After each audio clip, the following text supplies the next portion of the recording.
नमस्कार दोस्तों। आज की हमारी इस वीडियो का जो टॉपिक है वो है डाउरी प्रोहिबिशन एक्ट 1961। दोस्तों, ये एक ऐसा लॉ है जिसे पहले लड़कियों की सुरक्षा के लिए लाया गया था, लेकिन बाद में इसमें कुछ चेंजेस किए गए, कुछ अमेंडमेंट्स की गई, जिसके बाद से इस लॉ को थोड़ा सा ठीक किया गया, क्योंकि उसमें ये कहा गया कि डाउरी सिर्फ देना ही जुर्म नहीं है, बल्कि इक्वली डाउरी लेना भी वैसा ही जुर्म माना जाएगा। तब ये जाना गया कि इस लॉ को बदलना ज़रूरी है और थोड़ी बहुत उसमें अमेंडमेंट्स की गई थी। इसको समझने के लिए सबसे पहले हमें ये जानना ज़रूरी है कि ये लॉ क्या है। उसके बाद मैं ये डिस्कस करूँगा कि इस लॉ में क्या गलत है, जबकि ये लॉ तो बराबर है, फिर भी ये लॉ गलत क्यों है? इसमें क्या-क्या चीज़ें हैं, क्या-क्या पॉइंट्स ऐसे हैं जो अभी भी किसी तरह से आप कह सकते हैं कि बीच जैसे की अ, बात में रखा गया है। उसके बाद हम ये जानेंगे कि इस लॉ से नुकसान क्या-क्या होते हैं और फाइनली क्या इस लॉ को ठीक किया जा सकता है कि नहीं किया जा सकता। तो आइए शुरू करते हैं। सबसे पहली बात जो हमें यहाँ जाननी होगी वो ये कि डाउरी प्रोहिबिशन एक्ट में डाउरी का मतलब क्या है। तो इसे बड़े ही अच्छे तरीके से समझाया गया है। उसमें ये कहा गया है लॉ में कि डाउरी एक ऐसी चीज़ है जो या तो प्रॉपर्टी हो या फिर कोई वैल्यूएबल आइटम हो, जिसे सिक्योरिटी के रूप में दिया गया हो या एग्री किया गया हो देने के लिए, और वो कब? डायरेक्टली या इनडायरेक्टली ड्यूरिंग द मैरिज, यानी शादी के दौरान या शादी से पहले या शादी के बाद। यानी कि कोई भी ऐसी चीज़ या कोई भी ऐसा आइटम जिसकी आप कोई वैल्यू लगा सकें, उस आइटम को या उस प्रॉपर्टी को अगर देने लेने की बात की गई हो या कोई ऐसा एग्रीमेंट किया गया हो या ऐसी कोई फोर्स किया गया हो शादी के दौरान, शादी के बाद या शादी से पहले, तो उस चीज़ को डाउरी माना जाएगा। लेकिन ये करेगा कौन? ये हमें कैसे पता चलेगा कि डाउरी किसने माँगी?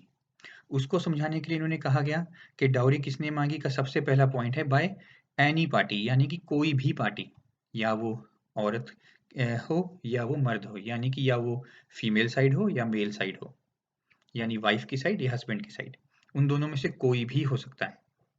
और उसके अंदर कौन-कौन आएँगे? क्या पति उसके अंदर आएगा या उसके अंदर सिर्फ़ पत्नी आएगी या उनके माँ-बाप भी आएँगे या आगे उनके रिश्तेदार भी आएँगे? उसको भी समझाने के लिए उन्होंने कहा गया कि पॉइंट नंबर 2 में उन्होंने ये बात बोली कि वो आदमी जो कि या पति हो या पत्नी हो डायरेक्टली, या उनके पेरेंट्स हों या उनके रिश्तेदार हों, या फिर कोई भी ऐसा इंसान जो कि इस तरह की demand during marriage, after marriage या फिर मैरिज के बाद या पहले कभी भी करे।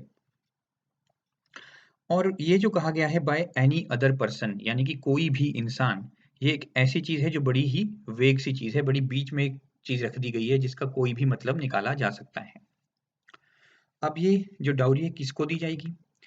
इसके लिए कहा गया है to any person before, after और ड्यूरिंग मैरिज, यानी कि शादी से पहले, शादी के दौरान और शादी के बाद।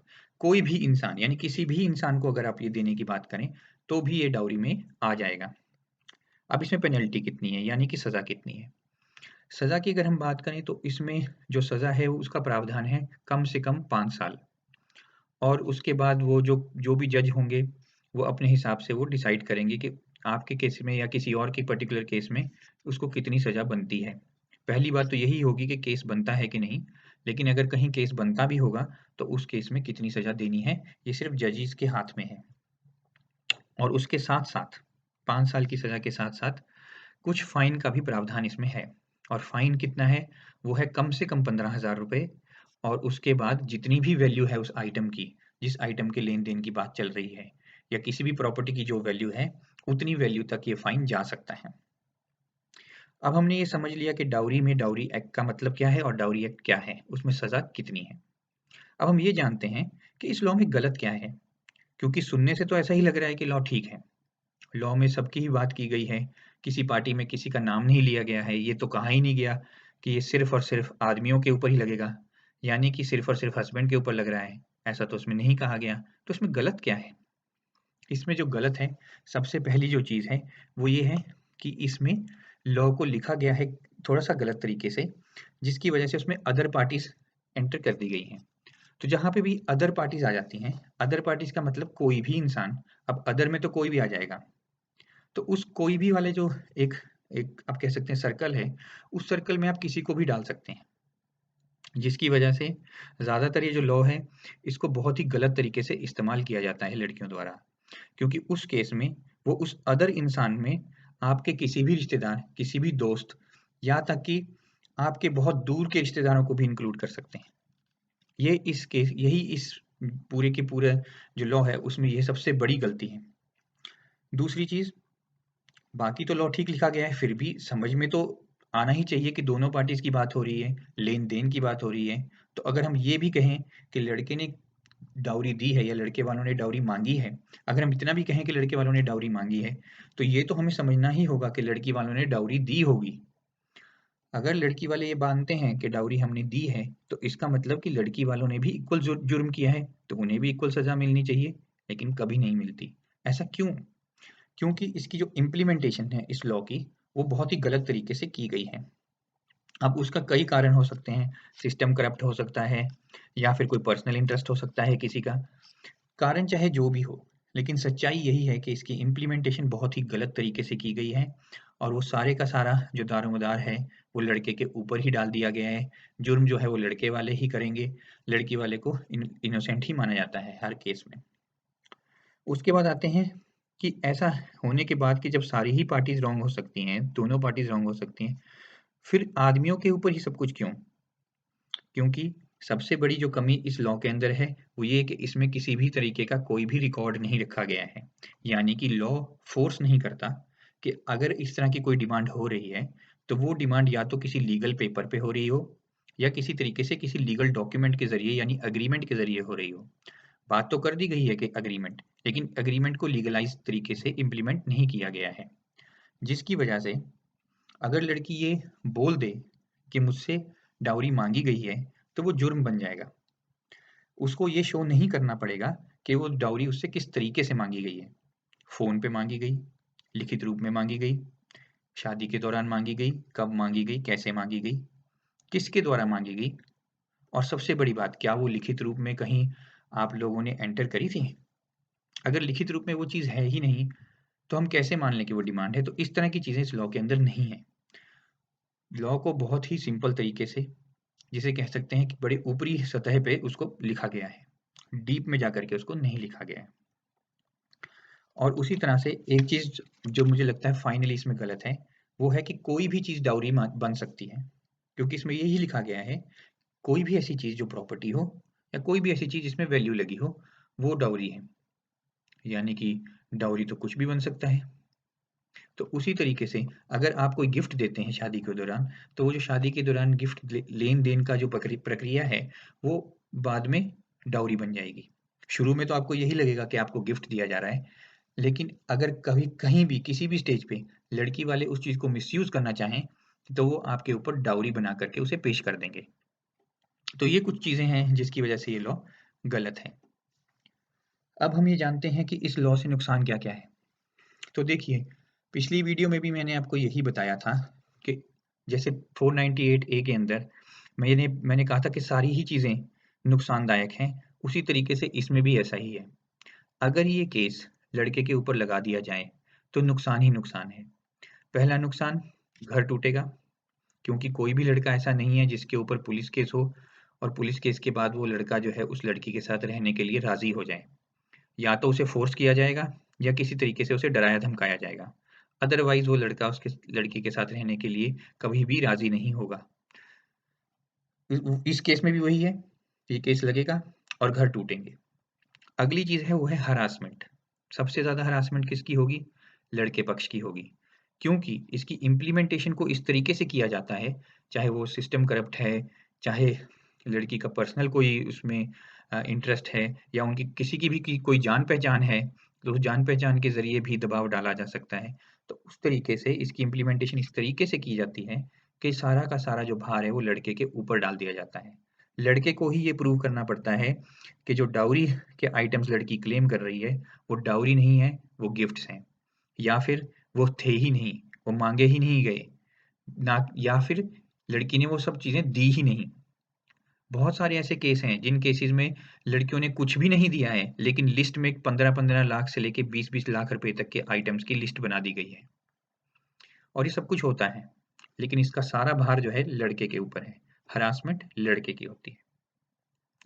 अब अगर डाउरी का केस लग गया है तो अगली प्रॉब्लम क्या है? अगली प्रॉब्लम है फाइनेंशियल इम्प्लीकेशन।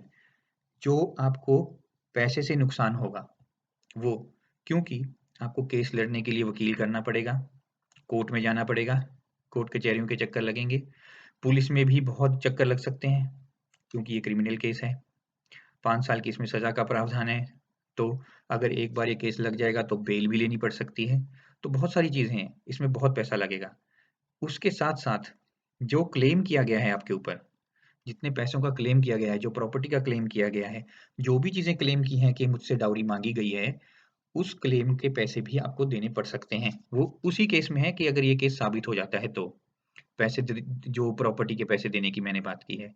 लेकिन जो बाकी चीजें हैं, जैसे कोर्ट कचहरियों के चक्कर, पुलिस के चक्कर, हो सकता है बेल लेनी पड़ जाए उसके चक्कर, वो सारे जो पैसे हैं वो तो आपके लगने ही लगने हैं। यानी लड़के का वो जो पैसा है वो लगेगा ही लगेगा, तो उसे फाइनेंशियल झटका तो लगेगा। और सबसे जरूरी और सबसे बड़ी बात जो मुझे लगता है कि सबसे बड़ा जो झटका है या सबसे बड़ा जो नुकसान है वो ये है कि ये केस क्रिमिनल है, और क्रिमिनल होने की वजह से लड़के की जिंदगी उसी समय बर्बाद हो जाती है। अगर वो सरकारी नौकरी कर रहा है तो नौकरी चली जाएगी, वो नौकरी नहीं कर सकता और नौकरी बाहर ढूंढ भी नहीं सकता। मान लीजिए कि वो सरकारी नौकरी की कोशिश कर रहा है तो उसकी कोशिशें सब बेकार हो जाएंगी, क्योंकि जिस दिन तक ये केस सॉल्व नहीं होता उस दिन तक लड़के को सरकारी नौकरी करने की इजाजत ही नहीं है। वो कर ही नहीं सकता। अगर वो पास भी कर जाएगा पेपर तो भी नहीं कर पाएगा। तो ये काफी इसमें चीजें हैं, ऐसी हैं जिसकी वजह से सारा नुकसान जो है वो लड़के को या लड़के वालों को ही झेलना पड़ता है। और एक और बड़ी बात कि इस लॉ को सभी के ऊपर लगाया जा सकता है, यानी कि लड़के के ऊपर, लड़के के पेरेंट्स के ऊपर, लड़के के भाई बहन के ऊपर, लड़के के रिश्तेदारों के ऊपर, लड़के के दोस्तों के ऊपर, यहाँ तक कि दूर के रिश्तेदार, दूर के दोस्तों तक भी इसे लगाया जा सकता है। क्योंकि इसमें मैंने जैसे आपको पहले भी बताया, एनीवन शब्द का इस्तेमाल किया गया है। एनीवन का मतलब होता है कोई भी, तो कोई भी जो है वो इसमें आ सकता है, जो कि एक बहुत बड़ा नुकसान है जिससे लड़के को प्रेशर का सामना करना पड़ सकता है। अब आखिरी बात करते हैं, क्या ये लॉ ठीक किया जा सकता है? क्या इसमें जो कमियां मैंने बताई हैं या जो कुछ पॉइंट्स बताए हैं वो वाकई में ठीक करने लायक हैं भी कि नहीं? देखिए, मैं आपको जो भी कुछ बता रहा हूँ वो अपने नॉलेज के हिसाब से बता रहा हूँ, अपनी समझ के हिसाब से बता रहा हूँ। मैं ये नहीं कहूँगा कि मैं पूरी तरह से एक्सपीरियंस्ड हूँ, मैं ये भी नहीं कहूँगा कि जो मैं कह रहा हूँ वो पत्थर की लकीर है। मैं सिर्फ उतना ही बता पाऊँगा जितनी मेरी समझ है, जितनी मेरी नॉलेज है, या जो मुझे लगता है कि लॉजिकली ये ऐसा होना चाहिए। अगर मैं इस लॉ को लिखता तो इसी तरीके से लिखता। तो मुझे ऐसा लगता है इसमें कुछ चीज़ों को ऐड करने की ज़रूरत है। अगर हम इस लॉ के अंदर 2 या 4 चीज़ें ऐड कर दें तो ये लॉ बिल्कुल बराबर हो जाएगा और इस लॉ का मिसयूज़ भी बंद हो जाएगा। सबसे पहली चीज़, इसे क्रिमिनल से हटा दिया जाए, क्योंकि इसे क्रिमिनल होने की कोई ज़रूरत नहीं है। यहाँ पे बात सिर्फ़ और सिर्फ़ इस चीज़ की है कि क्या आपने किसी से किसी प्रकार का कोई डिमांड किया है या नहीं किया है, बस। तो अगर आपने डिमांड किया है प्रॉपर्टी का या किसी और चीज़ का, तो उस डिमांड को दूसरी पार्टी, चाहे वो लड़का है, चाहे वो लड़की है, वो उसी समय मना भी कर सकती है। शादी करना कोई ज़ोर-ज़बरदस्ती का काम अब नहीं रहा है, तो इसलिए इसे क्रिमिनल बनाने की कोई ज़रूरत नहीं है। पहली चीज़ तो ये इसमें होनी चाहिए। दूसरी चीज़, मुझे ऐसा लगता है कि इसमें अगर हम ये डाल दें कि आपको जो भी लेन-देन करना है शादी से रिलेटेड, या शादी से पहले या शादी के बाद में अगर कोई भी डिमांड रखनी है या कुछ भी लेना-देना है, गिफ्ट भी देना है, तो उसे आपको एक लीगल डॉक्यूमेंट के ऊपर अच्छी तरह से नोट करना होगा, लिखना होगा, और लिखने के बाद दोनों पार्टीज़ को साइन करना होगा। और क्योंकि वो एक लीगल डॉक्यूमेंट बन जाएगा, तो कोई भी लड़की या कोई भी लड़का ये नहीं कह सकता कि हमने ज़्यादा चीज़ें दी थी या ज़्यादा चीज़ें ली थी। ज़्यादा प्रॉपर्टी दी है या कम प्रॉपर्टी दी है, इस तरह का झगड़ा जो है बिल्कुल खत्म हो जाएगा। क्योंकि सब कुछ जो है लीगल डॉक्यूमेंट के ऊपर अच्छे तरीके से लिखा जाएगा। और ये जो लीगल डॉक्यूमेंट है, ये डॉक्यूमेंट जो है मजिस्ट्रेट के सामने होना चाहिए। यानी शादी से पहले एक बार लड़का लड़का पक्ष और लड़की पक्ष मजिस्ट्रेट के सामने जाएगी, वहाँ पर एक लीगल डॉक्यूमेंट बनाएगी और उस डॉक्यूमेंट पे सारी लिस्ट अपनी जो है आइटम्स की कि हम ये गिफ्ट देना चाहते हैं, ये सोना हम लड़की को डालना चाहते हैं, और लड़की वाले सेम ये सोना हम लड़के वालों को डालना चाहते हैं और ये गिफ्ट देना चाहते हैं। वो सारा का सारा उसमें डॉक्यूमेंट किया जाएगा। और सबसे बड़ी बात, इसमें एक रिटर्न पॉलिसी के बारे में भी लिखना चाहिए, यानी कि अगर कभी फ्यूचर में लड़का पक्ष या लड़की पक्ष आपस में नहीं रहना चाहें, तो उस केस में क्या ये डाउरी बन जाए या इसे हम अच्छे तरीके से वापस कर दें या रिटर्न कर दें। तो उसके लिए एक रिटर्न पॉलिसी को एग्रीमेंट में ही लिखा जाए कि यदि किसी भी केस में कभी झगड़ा होता है या आप आपस में नहीं रहना चाहते हैं, तो उस केस में आपको कितना पैसा लौटाना होगा या कितना सामान लौटाना होगा और किस तरीके से लौटाना होगा, वो सारे का सारा पहले ही लिख दिया जाए, ताकि इस केस में ना तो पुलिस की ज़रूरत बचे, ना ही कोर्ट की ज़रूरत बचे। और मुझे लगता है इससे बहुत सारी चीज़ें सॉल्व हो जाएँगी और बहुत सारे घर टूटने से बच जाएँगे। आई होप आपको ये वीडियो अच्छी लगी हो, कुछ आपको इन्फॉर्मेशन मिली हो, और हो सकता है कि आपके दिमाग में भी मेरे जैसे कुछ आइडियाज़ हों, जो हमने एक साथ शेयर कर दिए हों। तो वीडियो देखने के लिए बहुत-बहुत धन्यवाद।